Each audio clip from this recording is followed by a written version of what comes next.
Juan Williams has arrived. Juan, we've been singing your praises previously. He is a news analyst with the Fox News.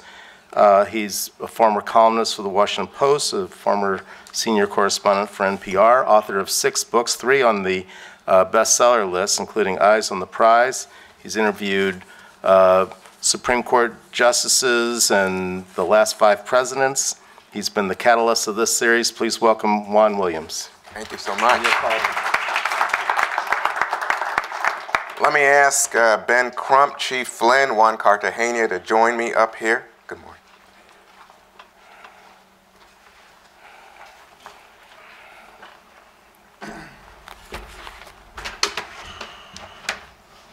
Morning. Good morning. Morning. Gentlemen, welcome. Hello. Nice to meet you. Nice to see you. Attorney Crump, thank you. Please have a seat.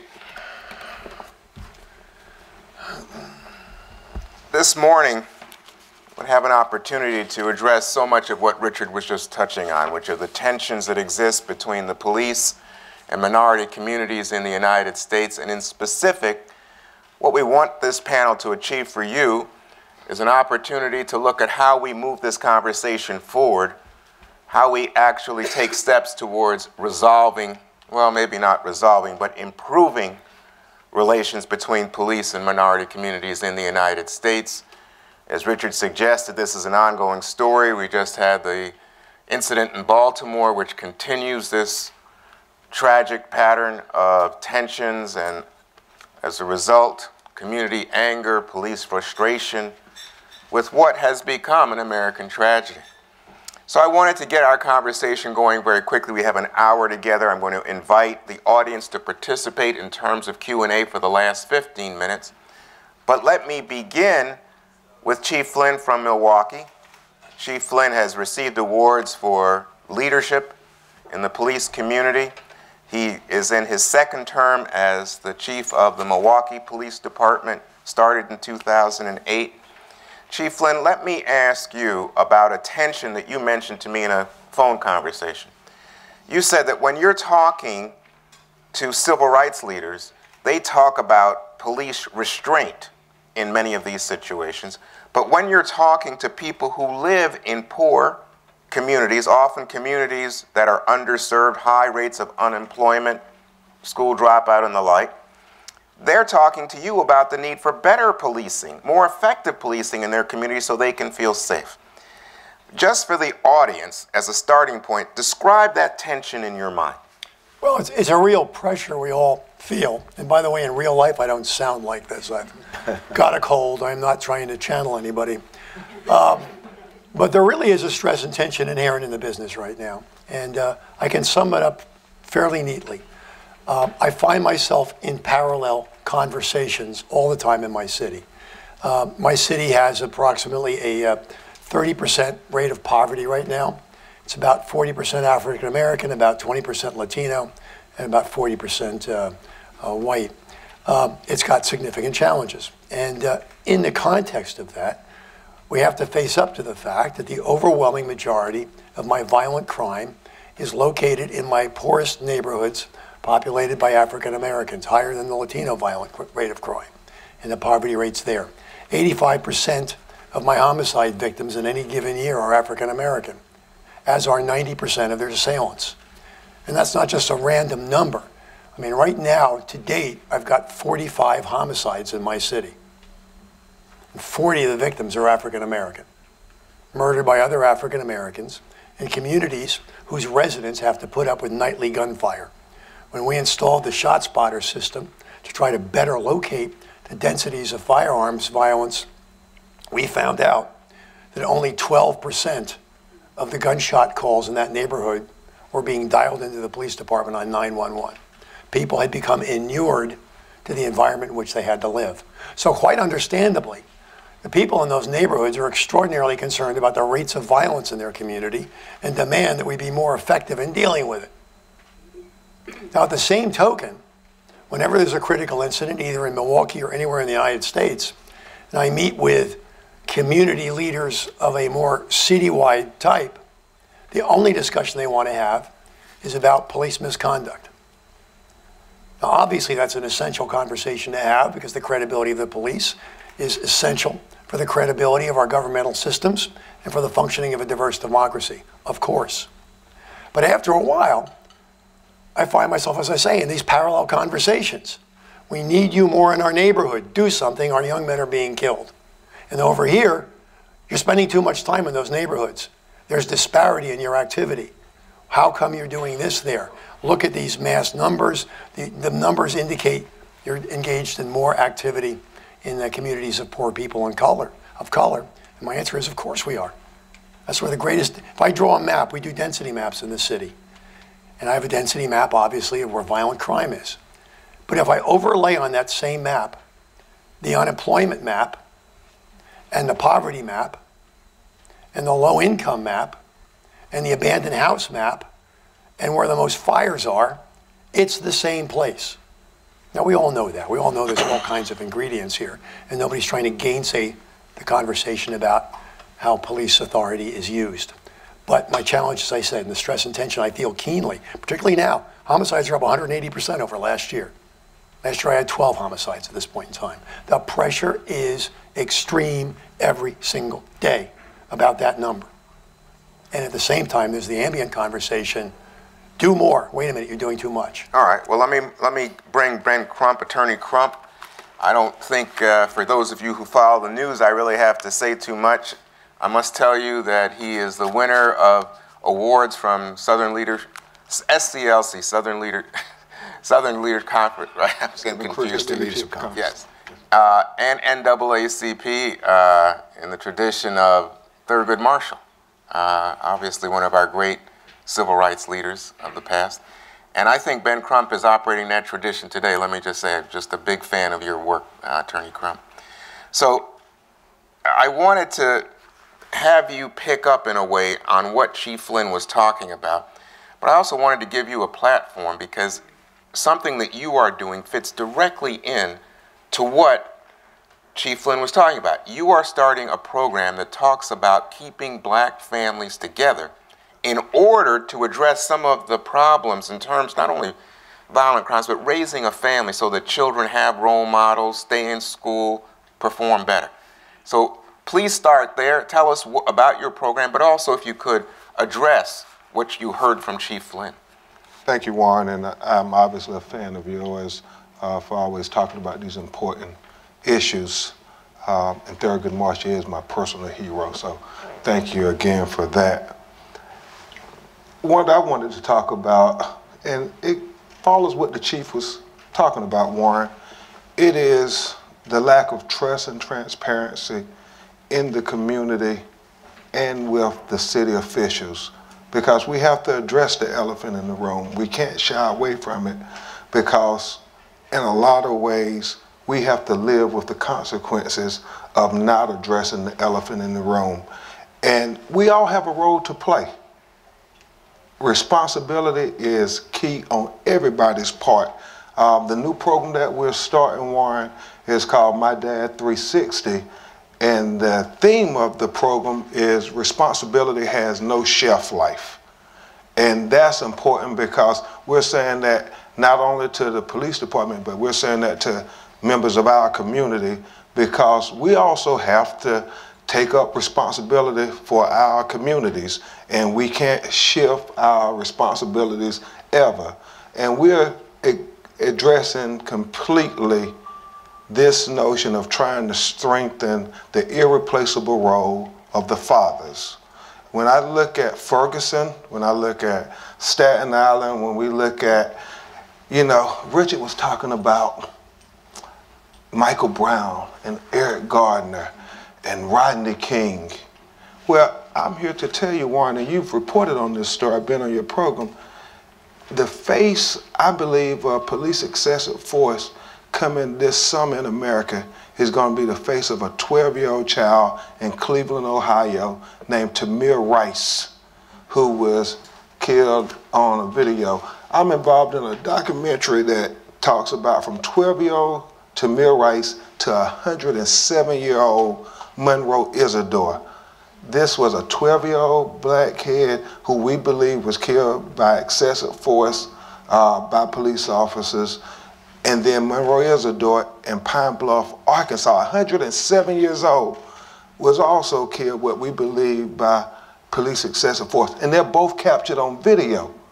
And so we got to talk about responsibility of our law enforcement, but in the same token, we got to talk about responsibility in our community. And I think a lot of it, when I come on programs on your network, we talk about, you know, well, what are you all doing in your community to try to address the issue? And I took that to heart. I said, we just can't live in a courtroom. We have to live in the greater community and the greater society. And that means that we gotta start trying to build better family units, better role models for these children to look at. I'm not lost on what the chief is saying about most of the crime is occurring in the African-American community, but that's cause and effect. And so we got to get into why is that, and we got to address that. And we can work together as partners if we both say we're going to take responsibility head on. And so I'm here announcing today that I personally am going to try to take responsibility head on with this My Dad 360 program. My friends and I, we're launching it, and we're going and asking people to join chapters all over America and have corporate partners saying that we have a Uber-supported community that is a network that talks about, you know, job qualifications, job training, financial literacy. And most importantly, it doesn't matter what mistakes you've made in the past. Fathers, young men, it doesn't matter what mistakes you made in the past. Responsibility has no shelf life. You still can start today saying, I'm going to be a better parent because it's the most important role I'm ever going to play in life. Let me just interrupt to ask you a follow-up, picking up on what Chief Flynn was talking about. Obviously, your plan, it seems to me, fits well with President Obama's plan, My Brother's Keeper.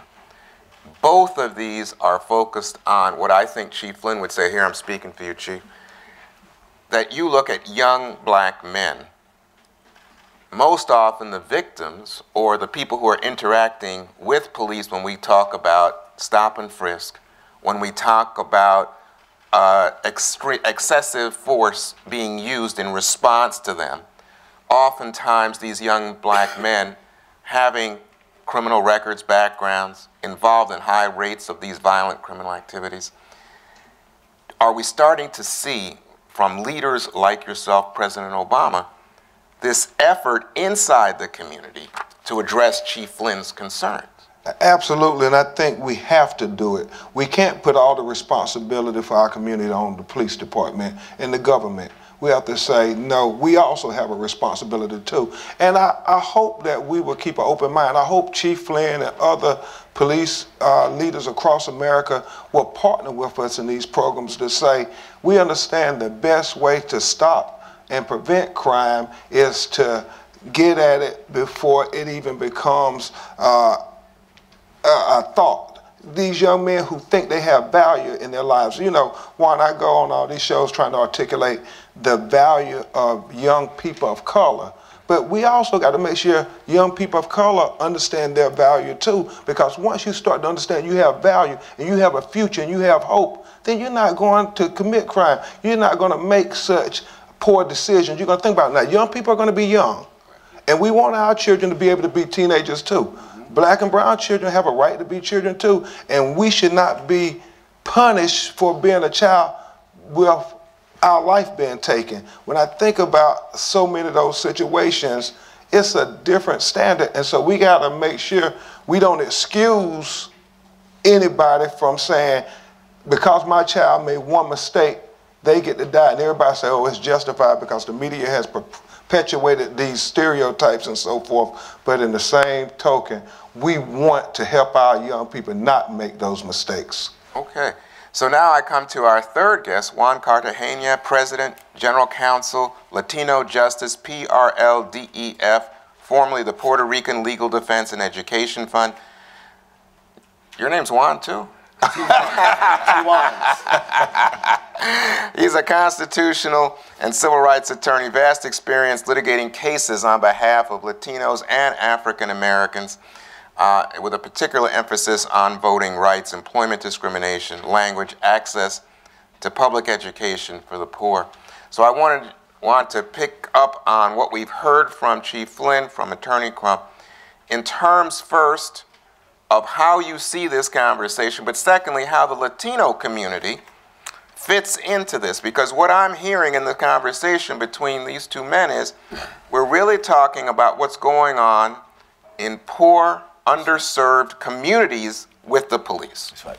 And as a result, we're also talking about issues in the Latino community because poverty is higher in those communities as well. So we are talking about the same issues in many ways. My Brother's Keeper is also addressed to Latino young men, and rightfully so. I think the issues that Chief Flynn raised are very, very important. As many times as I've gone to community meetings to galvanize people to support a lawsuit against the city for police abuse, I've never heard anybody in those meetings say, we don't want police. Everyone wants police. You just want police that respects them and dignifies their presence as members of their communities. But the issue here is as well, and I'm really happy, Attorney Crump, you mentioned that issue about our own responsibility. And that's very, very true.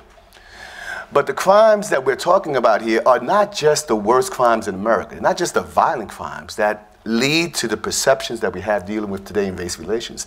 There are also those minor crimes. And then when you start digging the surface of those minor crimes, then we're dealing with stereotypes and implicit bias. Then we're dealing with group suspicion of individual young men because they're hanging on a street corner. And they could be Latino hanging on the street corner, or African American, or a combination of both, and they're viewed as engaged in criminality. Now, what that criminality could very well be, it might be drug possession. And when we start talking about drug possession and drug use, we have racially skewed drug use in the country, but only targeted law enforcement to certain segments of the country for that kind of enforcement. The second issue with respect to the stereotypes, in my opinion, is the myth of the criminality of the immigrant. There's a myth in this country that undocumented people add to the criminal element of the country. And that is so untrue, Juan. I mean, there's a professor named Ruben Rumbach who's been studying this for a long time, and he demonstrates that the undocumented population increased almost twofold since 1994, but violent crime went down a third in that same period. He demonstrates that native-born versus foreign-born, of all men 18 to 39, the rates of criminality among the foreign-born are 5 times less than the native-born.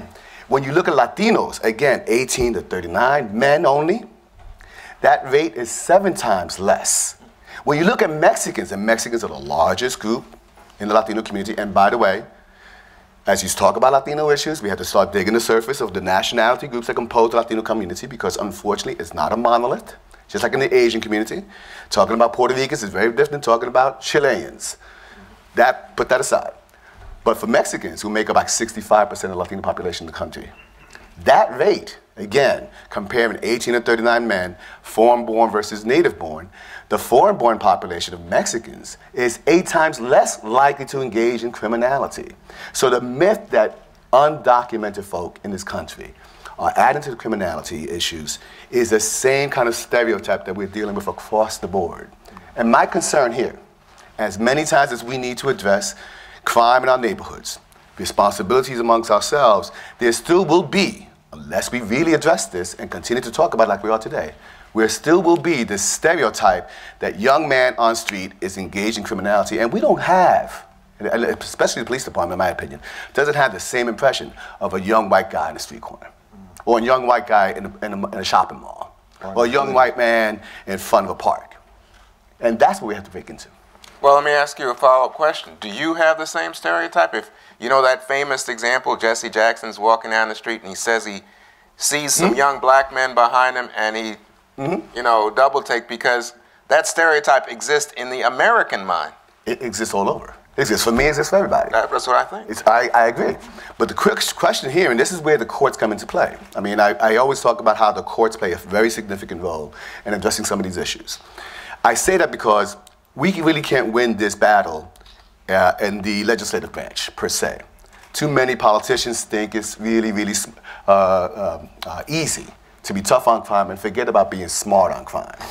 It's hard to win the battle within the executive branch. In the courts, we have the only saving grace is that we have courts and judges who occasionally will say things like, The Equal Protection Clause does not countenance group suspicion. It has to be individualized suspicion. So yes, while we all harbor these biases in various ways, what we have to break down is when government operates in that way, because we hold government to a very high standard. That includes all of us. You know, Chief, this is interesting to me because what we come back to are then techniques that are used by the police when they go into these communities with higher rates of violence, higher rates, murder, as you point out in Milwaukee, where it's black on black or Latino on Latino. Most often in America, when people are killed, they're killed by people of the same race. And I'm thinking about some points of controversy, stop and frisk.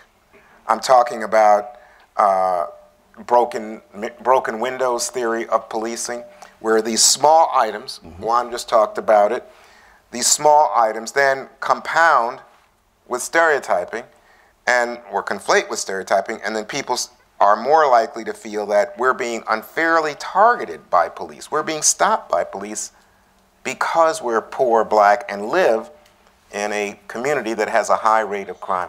How do you deal with that? How do you respond to that as a police officer? Well, I was happy to hear, Juan talk about the fact that you can't really, look at the Latino community as monolithic, for example. We can't look at any community as monolithic.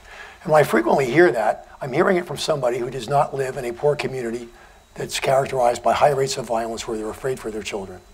All right? Those are the neighborhoods to which the police are summoned. Now, let me make a couple of points. One, what we're doing in Milwaukee, it's a community-based, problem-oriented, data-driven strategy. And we recognize a big piece of our role right now as still, despite the bad publicity, the most credible institution in the central city is to organize communities so they can get to a place where they can exert informal social control.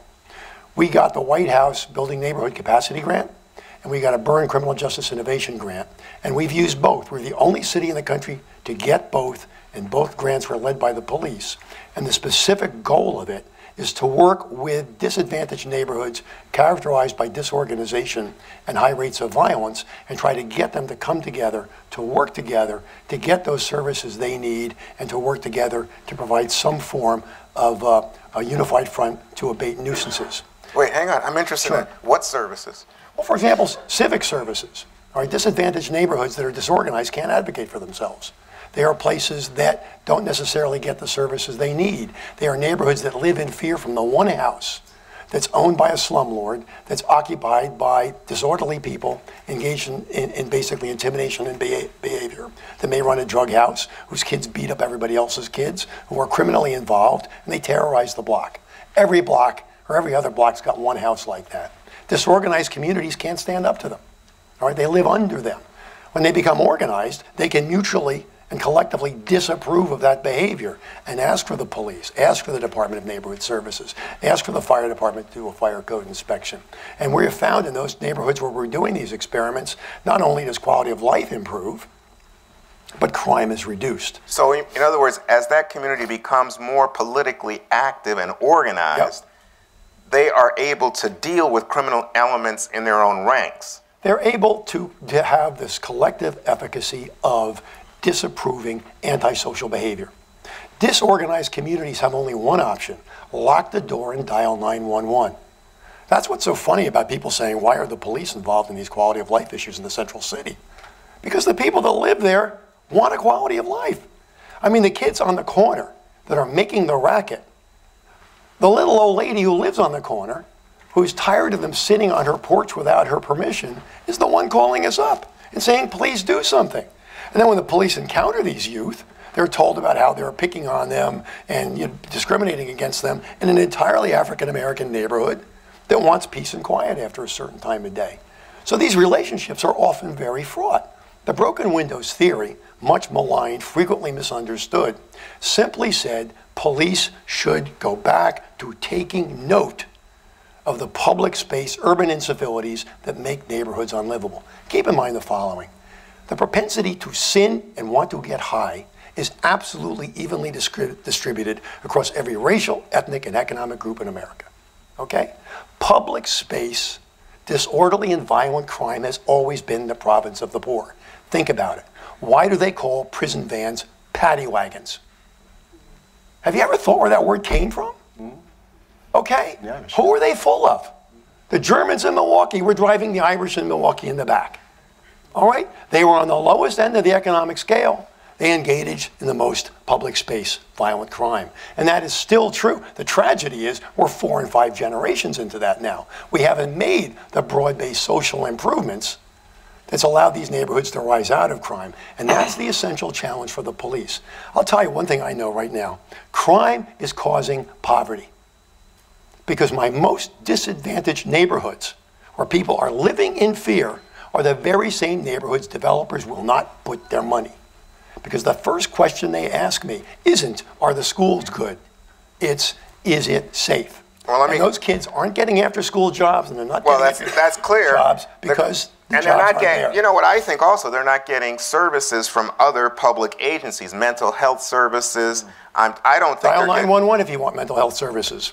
If you've got substance abuse services, dial 911. Family problems, dial 911. We are the social agency of first. Well, let me get a response here, because I want you guys to engage in conversation. No, it's simple. I can appreciate all the things the chief is saying. However, I do think that we should look at all these challenges or problems, however you want to define them, as ours. Let's don't put it on one part of the community or anything, because we're all in this boat together.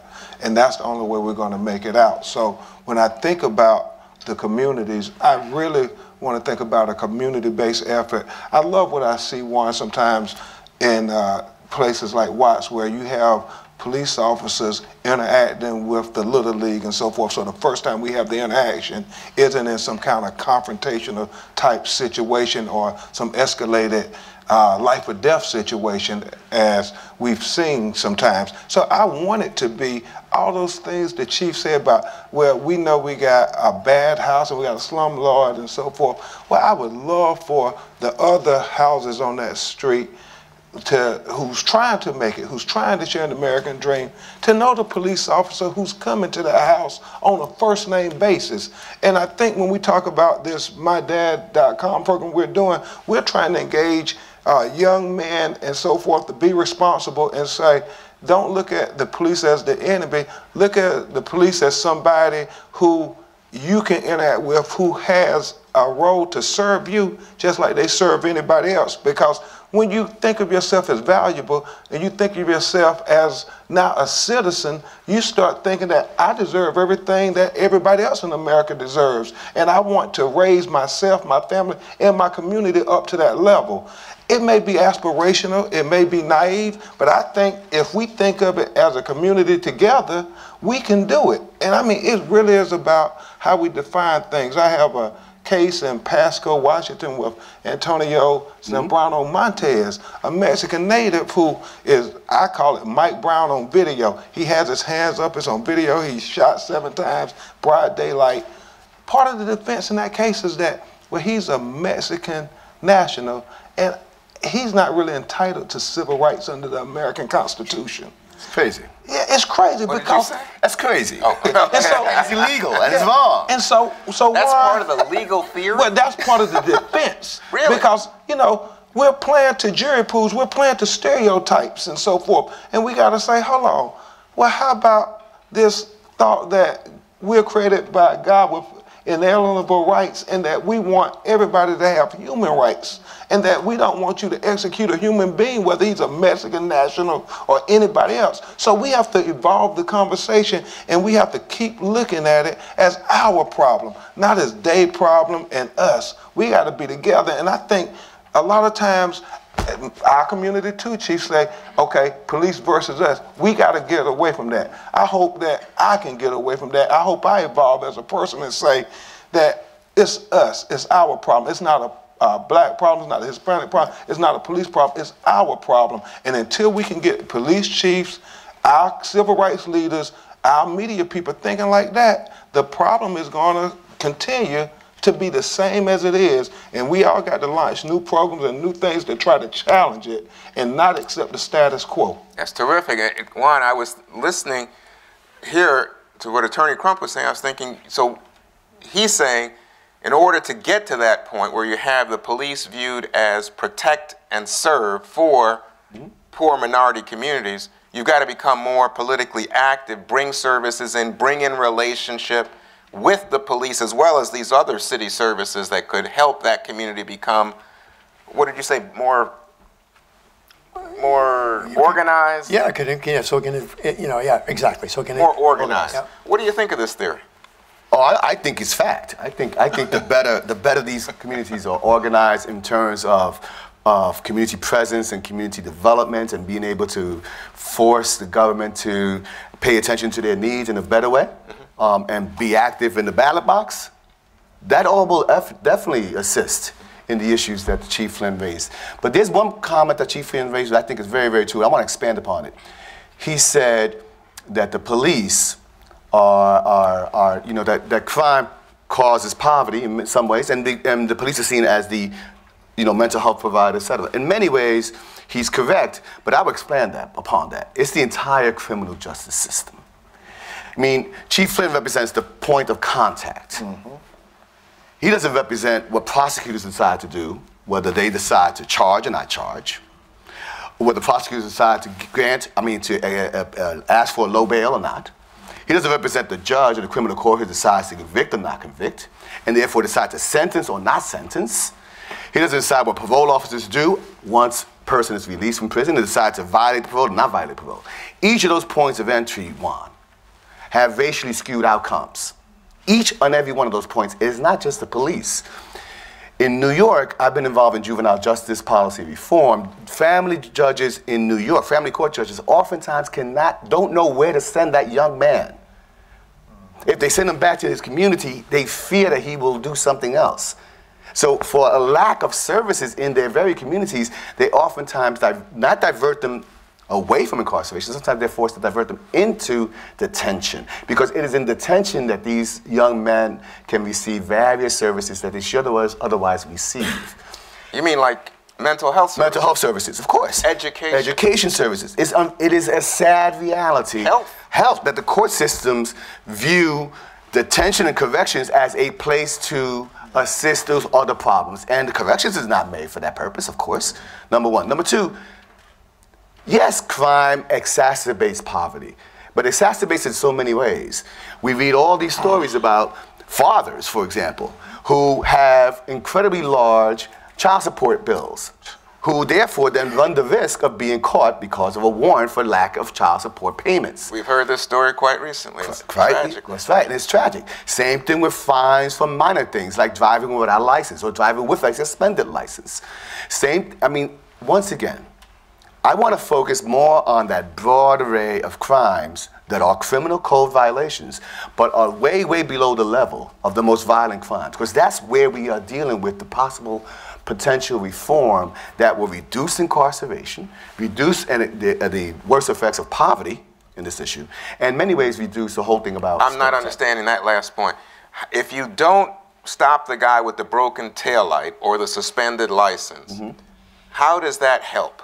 No, if you stop the person with the broken taillight, whether or not you issue the ticket is another question. Okay. You stop the young man because you suspect something is happening, but if nothing is happening, you don't do anything about it. I mean, that's what stop and frisk is all about, Juan. Stop and frisk is 4.5 million. 4.5 million stops, and many of them were frisks. Right. I mean, all the data proved that there was no criminality involved. If 80% of the people stopped and frisked of 4.5 million, that means 80% of them were innocent. There was no warrant for their arrest outstanding. There was no criminal activity. I mean, the question here is, and I think all the best policing theories and the best models of policing would support this. We are talking about interactions. Then the question is, if it's not that a crime that actually affects that community that badly, then there has to be different ways in which both the police and the entire criminal justice system deals with it. Wait, so keep going. So, okay, you said you should stop the person with the broken taillight, Sure. or the person who is on the lady's porch and the lady calls and says, these kids are hanging on my porch, I don't want it. And then you said... Does that need to result in an arrest? Yes, so go ahead, keep going. I don't think it always needs to result in an arrest. Chief Flynn, how would you deal with this? I mean, there are so many different permutations of every one of these calls and the needs of these communities. So for example, in Milwaukee, we do a lot of traffic enforcement. it occurred to me that if we were going to use traffic enforcement as a way to reduce car theft and street robbery, and there's research that indicates that it does, we had to make sure we didn't back into a poor people's tax. So that because we were in the poorest neighborhoods, trying to suppress crime, whose victims were overwhelmingly people of color and poor, that if we wrote a lot of tickets, okay, we're basically penalizing the people we're trying to protect. So when we established the program and said, okay, we're going to be very, very thoughtful about our vehicle enforcement, but I want the preferred outcome to be a warning. The person's got a license, so the car is registered, and it's not egregious. This is a threshold inquiry. When the threshold inquiry is over, have a nice day. Well, what did we find out? Our car stops went up because we were focusing them on the 10% of locations that generate 60% of our 60% of our crime. And that's we operate on the 310s. 10% of our locations generate 60% of the crime. 10% of the offenders generate 50% of the crime. 10% of the victims generate 40% of the crime. Put the cops where the crime is doing something visibly. And that's where the traffic enforcement came in. But 80% of our traffic stops result in citations. That doesn't mean the person was innocent. What it means is we're using this as a way to reduce crime and disorder and speeding, but we also recognize we're trying not to doubly penalize the neighborhoods where this occurs, because our greatest percentage of traffic deaths are in the same neighborhoods where our greatest percentage of shootings are. Talk about the kids on the porch. It's a good chance the lady called up. But we've got neighborhoods right now where you don't own your porch. All right? You don't own your porch. You don't own your porch. Kids will sit on your porch and hang out and smoke blunts, and you just better shut up and not make anything of it. Wait, it's a private home and Right. you don't own your porch? What I mean is people will take it over. Oh, I see what you mean. Okay? These kids are ballsy. They're not afraid of I anything. thought you meant legally that No, you as no. a police that guy doesn't own his This is porch. new law. We're breaking new ground. Okay. So what I'm getting at is we've been to the community meeting. People have said, this is a terrible problem in our neighborhood. Please do something about it. So we put the cop out on foot patrol. He sees 8 teenagers sitting on somebody's porch. Should he do nothing? Should he say in his head, well, the community meeting, they said there's lots of kids sitting on porches that don't live here. Should he have a threshold inquiry? Hi, guys. Who lives here? Prove it. Knock on the door. Okay? Now, those are 5 kids that may, in fact, all be cousins and live in that house. Or they may be from the 299 Taliban, and they know they can scare the people inside and sit there. The officer's going to do something. He's going to make an inquiry. He's going to stop and talk to people. Well, hang on. Let's see what the lawyers say about this. Well, I think 2 things. I think we're still not getting to the crux of the matter. One, the crux of the matter is the distrust between police and minority communities and in the police. We got to deal with that head on. I also think it's a gross generalization. I will tell you this here. When I was in Ferguson, it was funny when Richard was talking about Bradley, and I got him in my phone saved as the future, the young man who was out in Ferguson, lived in Ferguson, and was doing his own reporting and putting it on social media, trying to say something that the media wouldn't normally cover. And one, I think it gets to the crux of the matter because they didn't trust the media reporting to Ferguson because we wanted to say, hold on, that's not what we're doing in our community, but, you know, CNN and Fox are putting this image out here, and that's not accurate. So he wanted to do it himself because I do think it gets back to a matter of trust. And we got to be honest with ourselves. The young people in Ferguson told me, Attorney Crump, we appreciate, you know, what you're doing and everything, and you fight in the courts, we got to fight in the streets, because when all these cameras leave and you leave, man, it's going to be hell to pay on us. The police going to come and get us. Well, I and that's their think mentality. that's true. I think the trust issue is a major issue. But I wanted you to respond to what the chief said. So people say, these kids are on my porch, and then here comes the officer. What do you do? Two ways. Obviously, you want the police to enforce the law, but you also want the police to have the relationship there because it perpetuates the distrust if all we see you do is police us and you protect and serve everybody else. I think it has to we have to challenge ourselves. The chief and law enforcement have to challenge themselves. How can we better address this situation when we see black and brown boys doing stuff we think may be potentially illegal or bad? Do we say, we want to work with the community to partner with us too, so we can try to address these situations. It's almost like this program we're doing with my dads, where you got men trying to step into the role and try to deal with young men who are young boys who are coming up of color, so the police can say, we're all in this together, so they can go to all these people who are partnering with this My Dad program and say, all right, y'all, let's meet. How are we going to deal with Miss Peggy's porch where these people are larding? And so it becomes a community issue, not just a police issue. So don't just put it on the police and then blame the police, but you say take responsibility. Responsibility has no shelf life. If we made mistakes in the past, today is a new day. We can all start again and say, how can we do it better? Let's don't keep repeating the same mistakes. Now, you know, this is interesting because I'm hearing from the chief and from you is about trust. And I think, Juan, you spoke about this too. Definitely. That if you can maximize the trust element, especially with people who, as you describe, oftentimes feel like they protect and serve other people, but they police me. And they don't respect me, is what you said. If you can start to break that barrier, you can make progress on this problem. No question. And I think in many ways, when I refer to the stop and frisk issue, I mean, that's the perversion of police practices in many ways. There was so much information during the trial in the case in which management of the police departments in New York City were actually forcing quotas on their rank and file officers to increase the number of stops. Got it. So that's the perversion. I mean, that is so much an outlier to what policing is in the rest of the country and should be.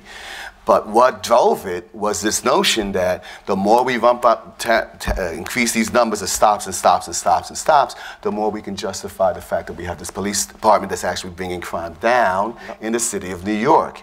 In some ways, what I'm trying to tell you, Juan, is that when that officer reaches those young men on a porch, the best model policing is that officer will know one or two of those members by name. Yep.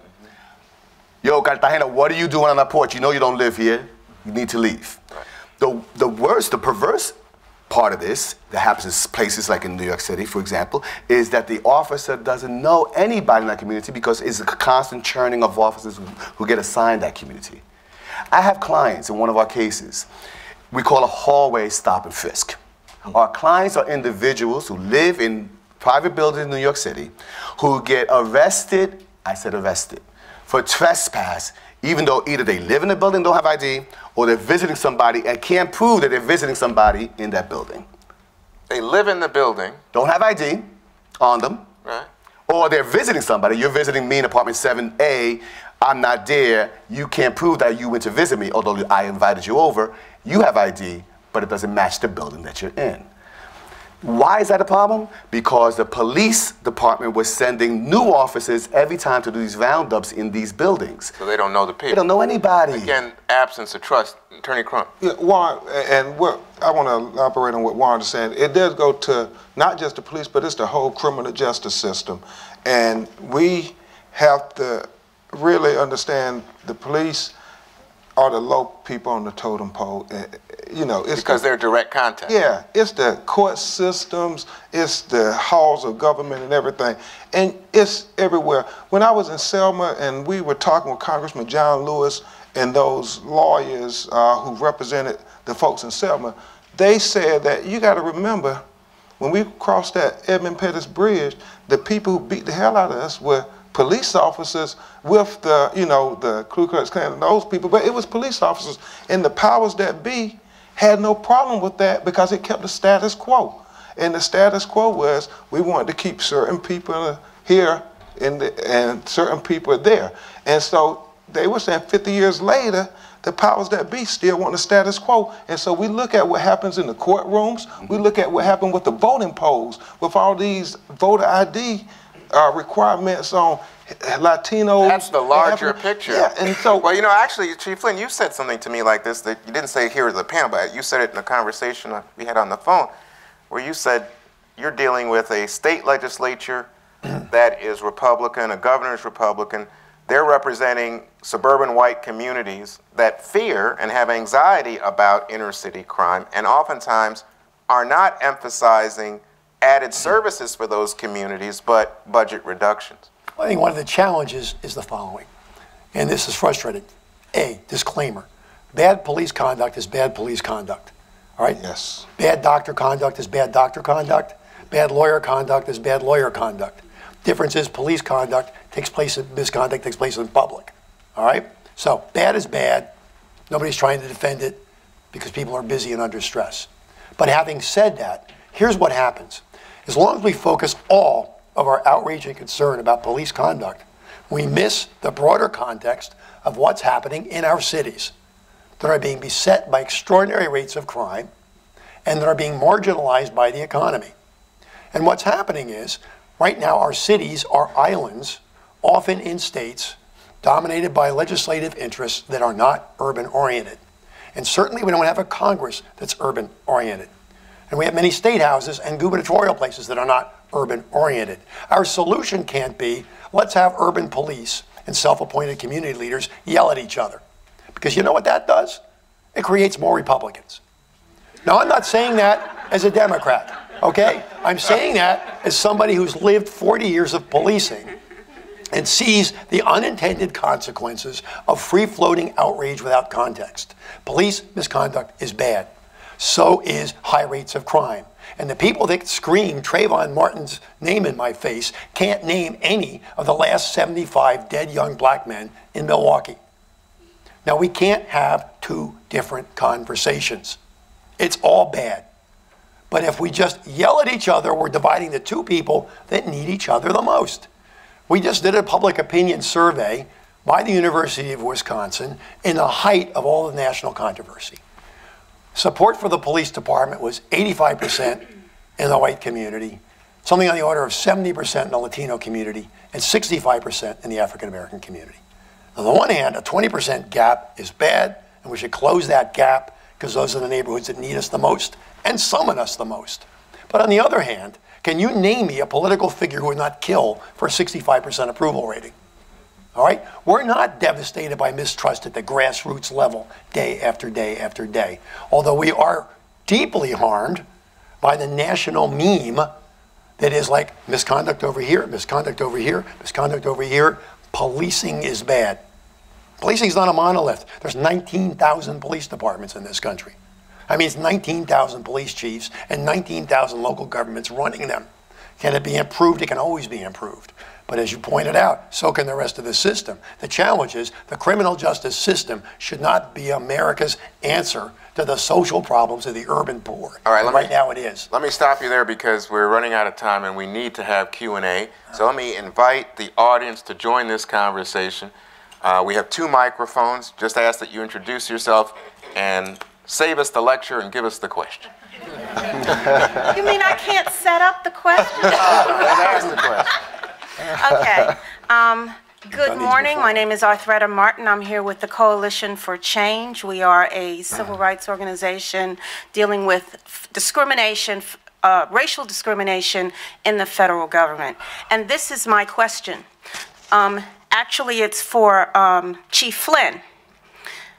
Milwaukee has some of the highest incarceration of black men in the country. Statistics that I checked on said that 50% of black men between the ages of 20 and 40 have some context, have been involved in the criminal justice system. And the majority of those were for non-violent crimes. My question to you is, with all of the money that you're getting and the resources you're doing to improve the culture and the relationship between the police department and the community, how much of the resources are being used to re-educate and sensitize your police officers and change the culture within the police department to what clearly perceives black young men as criminal? Because I think... Stop. Okay, so, but the idea is that you think the police, stereotyping, come back to this idea that they see young black men as the problem, or young Hispanic men. Yes. Well, again, it helps to get behind the macro data. Sadly, very few people do any field research anymore. Nobody goes out in the field and sees what the data is in practice. They look at the macro data, they have an opinion, and it can only be informed by this. Must be racism. Look at the disparity. 2 things. State system is the state system. All right? which means it covers the entire state, not just Milwaukee. What is Milwaukee responsible for? The vast majority of the violent crime in the state of Wisconsin. All right?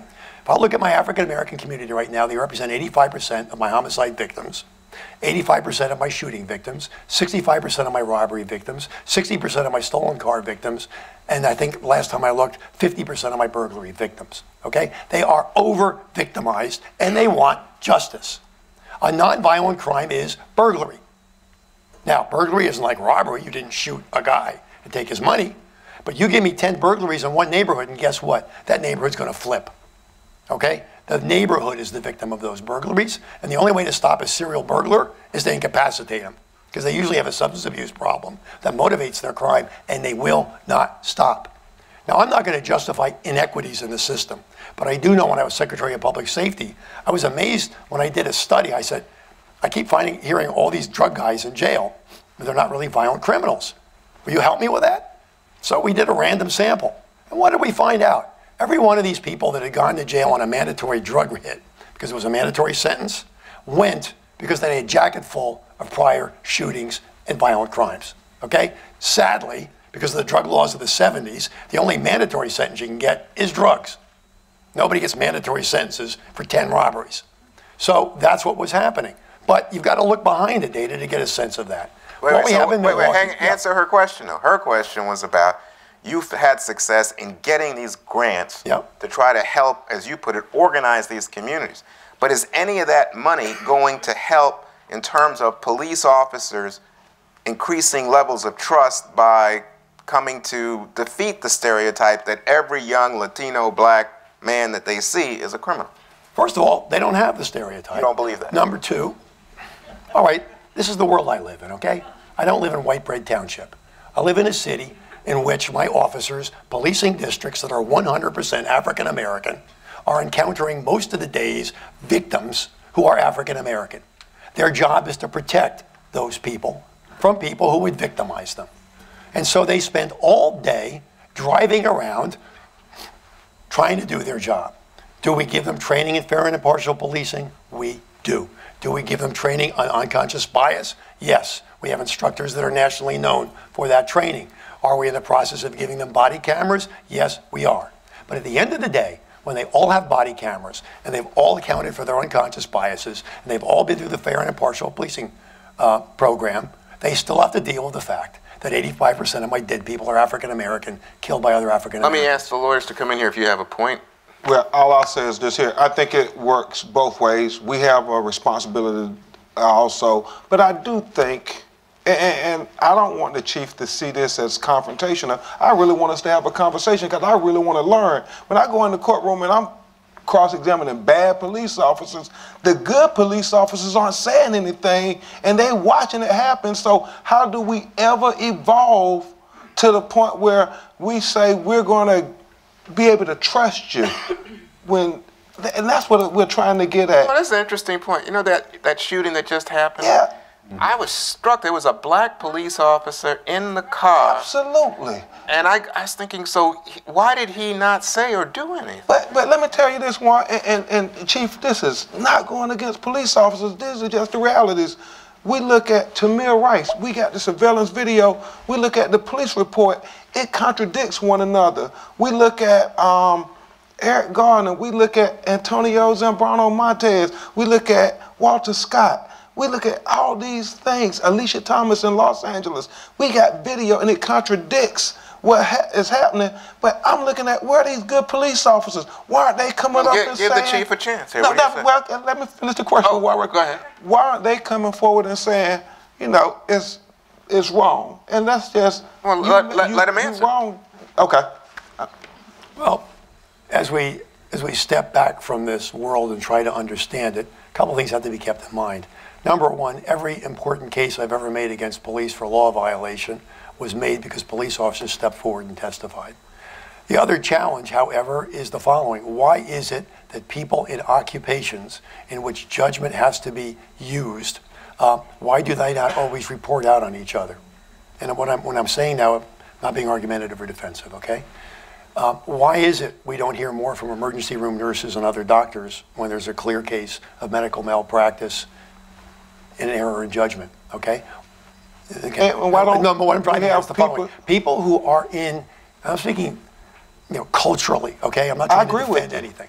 People who are in positions in which they have to exercise critical judgment under stress with insufficient information, with a likelihood they may make an error that could be career-ending or theoretically put them in jeopardy of going to jail, feel that very personally.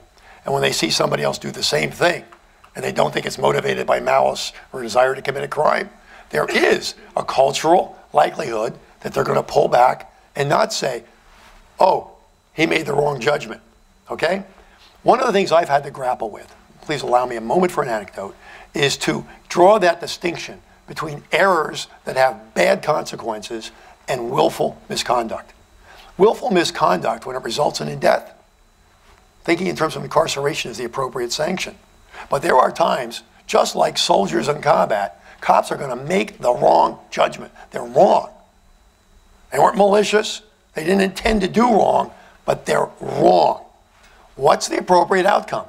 Right now, the immediate notion of the press and some members of the protest community is go to jail, go to jail, go to jail. You murdered somebody. My opinion has been, and I recently had to act on this, no, you can be wrong and fired, but not criminal, okay? And if we can't begin to draw that distinction, allow our police officers the same, the things we allow our military officers who, in a misjudgment blow up the wrong village, okay? They end up, their career is over, but they're not automatically war criminals at The Hague. We've got to start, it goes to your trust issue, we've got to get to a place where a misjudgment is not looked upon the same as a crime. Chief, it's got to be a piece of accountability. In that same vernacular, that young lady out there said about all these black and brown people who are filling up the jails when they make a mistake or a misjudgment. So it's like a double standard. No, it's not. If they rob somebody and their victim is an African American, should they not go to jail? You're assuming everybody robbed somebody. Michelle Alexander puts it very clearly in the new Jim Crow, where you just got people who smoking marijuana and stuff filling up the prisons, and it's black and brown or poor white people. And she says that it's because we are trying to criminalize everything. But I'm only trying to use that argument to say this here, what is essentially we talk about, and I hear it in our communities all the time, no snitching, and the police mad because nobody won't tell. But I do think it's the same with the police. We gotta have people tell the truth. If they made a mistake, want the officers, I think it gets better if we say, when we see a police make an error in judgment, kill an innocent person or something, that people come forward, then the community say, like in North Charleston after the video came out, everybody applauded them once they said, nah, this is just wrong. We don't try to justify this. And so I think we all got to get to that. We can't try to justify all the crimes in the black community. We got to say that's wrong, and that's why with the mydad.org, we're saying, hey, we got to take a responsibility because we can't blame everybody for what's happening in our community. Juan, did you want to jump in? I'm sorry, Juan, I ain't been taking. No, that's fine. I think the question, there's a two-step piece here. If it's the unfortunate killing of an unarmed individual civilian by a police officer, it's not just a knee-jerk reaction, jail, jail, jail. In many ways, Chief, it's at least have an open, transparent process that allows a neutral party, like a judge in a criminal court, to decide whether or not that unfortunate event was self-defense or otherwise justified by the laws of every particular state. The big leap here that we're having is that there's a big middle piece, and that middle piece is played by prosecutors and the courtrooms. What we saw in Staten Island, what we saw in Ferguson, is the prosecutor presenting evidence in a grand jury setting, which is normally set up to support probable cause only, a charge only, not conviction. It gives all that evidence as if to a full trial on the merits. And therefore, these jurists will say, oh, that was justified. No bill, no indictment. That drives the community's idea with crazy. We cannot believe that we live in 2015 where something is on a video and it never gets aired publicly. At one point, that police officer, if he was working within the means and had justification, will be found not guilty. But that would be a lot better than not even being charged at all.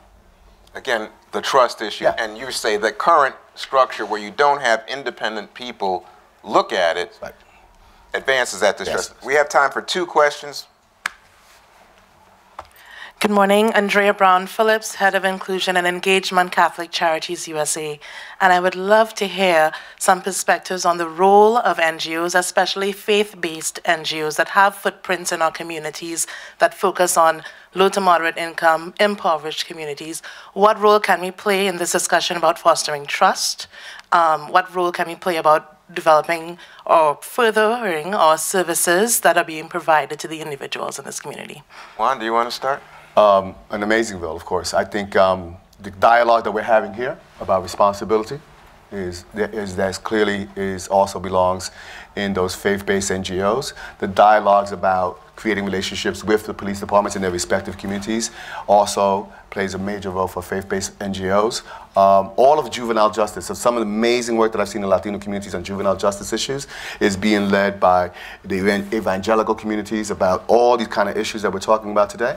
So I see that as a major role. Really? Yes. You mean the evangelical community among Latinos? Yes, it's playing a role. It's not the white evangelical community. No, it's playing a role in those discussions about juvenile justice and juvenile justice reform. And you know what is interesting? I think I've seen statistics that indicate that when it comes to the Latino community, among young Latinos, evangelicals are the major choice now in terms of religious affiliation. Oh yeah, the shift away from Catholicism as the preferred organized religion of choice among Latinos has been shifting slowly for decades now. Right, yeah. And if you look at even in Puerto Rico, that shift has been there too.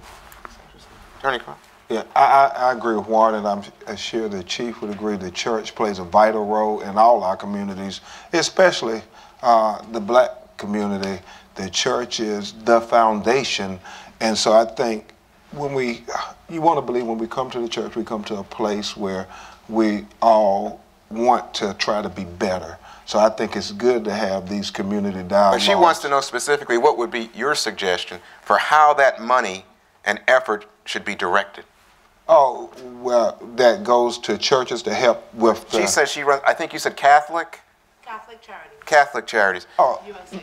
oh no, well, it's almost like a setup question. The program that we're doing, mydad.org, you kind of want to go out here and start trying to get with men who have, in the past, not been the best parents, may have child support issues, may have just been absentee parents. And you want them to get back and engage. So we have these chapters where you're partnering with churches, you're partnering with corporations to say, won't you create this environment or this program where we can teach them job training, where they can get some skills so they can pay the child support. Or if they have issues with financial literacy, where they can understand this is what you have to do to try to qualify for a house so you can have a roof so your son or your daughter can visit you.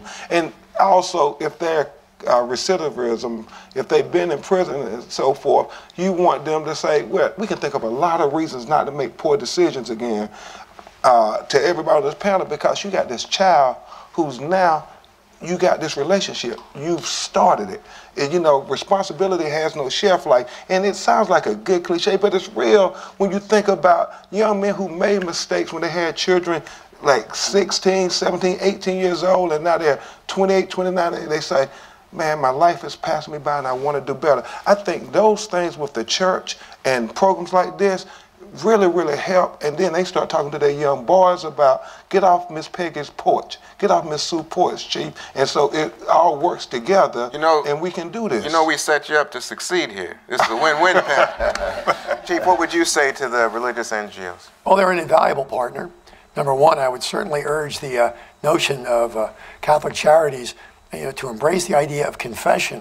You know, everybody could probably benefit from a version of confession. Because once you've done it, you do your penance, and then it's go sin no more. And our challenge right now is we've got people who've confessed and do their penance, but then we don't let them up off the floor. And I think one of the challenges is how to create more opportunities for people who've done their penance to get back into society. The second thing I'd say to the clergy is... So that's a re-entry, I think they're re-entry programs. Sure, I think that's one way to look at it.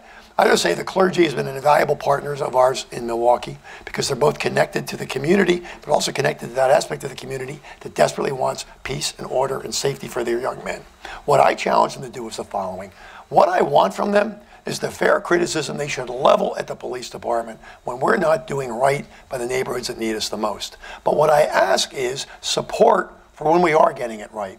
Because if young men and women of talent and fitness and idealism only hear about the police from their leaders in the context of brutality and racism, why should young, talented, idealistic people become police officers? Now, I'm part of a generation which was taught they're either part of the problem or part of the solution. And in the late 60s and early 70s, the police were the flashpoint for the urban disorder that summarized so much disaffection and frustration based on poverty and discrimination. Police were the flashpoint, but they weren't the reason. They were the symbol. Okay? And here we are, 40 years later, and similar things are happening again. What makes policing better? People committed to the safety of their communities joining its ranks. And what we need are community leaders who feel free to criticize and should, but also advocate that young men and women from those very same communities join us and shepherd them through the process. I bet you never heard that before. That was the first time. So the church community could help, you know, encourage young men of idealism and women to join the police force. We have a last question. Yes, my name's Merritt Cassell. I'm actually the other half of Kiana Cassell here, who organized this for the Aspen Institute. It's a pleasure being here and an honor listening to everybody talk. I'm also a police officer in the D.C. metro area, namely Fairfax County in Virginia. The question I have is for everybody in the room, and obviously the panelist, is my wife actually just started what we have in the county, which is a Citizens Police Academy, and it's an inclusive thing where people can apply, regular citizens, and they can actually go through a police academy, a mock police academy, where they're actually educated on how we do our job and how we go through certain things and certain mental type of things when we go to a call, like Miss Sue and the kids sitting on the porch and the drug dealers on the corner, whatever the case is. So my question is to the attorneys up, and I know for Chief Flynn, I don't know if you guys have a Citizens Police Academy, but if you do, what's the success and how would that bridge the community and the trusting of the police? So let me just reiterate the point, though. And by the way, congratulations. I see that the two God bless. But your point is that in these forums, you get people, and maybe even young people, to come through and they see what a police officer has to deal with, and so they have an appreciation for what the police are doing in terms of judgments or dealing with problems. Am I right? Yes, sir. And they actually go through case law for stuff that we actually hinge on. Terry versus Ohio, Tennessee versus Gardner, you know, Miranda rights, okay. Arizona. Juan, why don't you start on this one? Transparency is always good. Knowing fully well how police officers are trained and going to an academy, even if it's a mock academy, can only benefit. So, of course. You think it makes police officers more human to folks in the neighborhood? I think it would actually expose more people to policing as a career. That's always beneficial. Oh, that's a thought. That's always beneficial. I mean, my organization worked, 40 years ago to drop the height requirements that were stopping Latinos from becoming police officers. So anything that opens that avenue up is perfect. But I think transparency about what police officers are being trained on and what the laws are can only help. Yeah, I wholeheartedly agree, because I think not only what Warren said, you want more diversity reflected on police departments. And Chief Flynn, I always hear when I talk to police departments in these cities, they say, well, we want diversity, we just can't find it. So maybe that can address that. And oh, by the way, we at some point got to talk about, officers' mentalities when you have leadership. I know in Missouri, everybody asked me yesterday, Warren, about when the first black mayor was elected to the city, the whole police force quit because they said they didn't trust her or whatever. So we got to work on that kind of stuff. And the program you're talking about really addresses that, but also it goes to helping people become police officers, and it goes to the fact that We want you to know us. And so a Citizens Police Academy is great because we want the police to know our names. I think when they go in other communities, they know their names, but they don't know the names when they're in the Hispanic and the black communities. We got to change that dynamic. Chief Flynn? My favorite part is the shoot, don't shoot scenarios because the reporters and community leaders always shoot the wrong guy a lot more than cops do. Well, on that sad note, I just want to thank Attorney Crump, and again, MyDad.org, please. Juan Cartagena, thank you. You know, bringing the courts, the prosecutors, the decision makers into this very valuable part of this discussion. Thanks for being here. Appreciate it. Chief Flynn, thanks for being so direct with us. I think it helps us to understand. And again, the point of this panel really is about moving this conversation forward, trying to seek resolution by identifying the real critical issues, and I think we did it today. So, gentlemen, thank you so much. And thank you, Juan. Thank you. Thanks to that great panel. Thanks, Juan, and the rest of the panelists. We talked, really concluded with the need for taking responsibility, for building trust, for getting broad community support, for the victims and the community in general, and for lowering height requirements for police officers.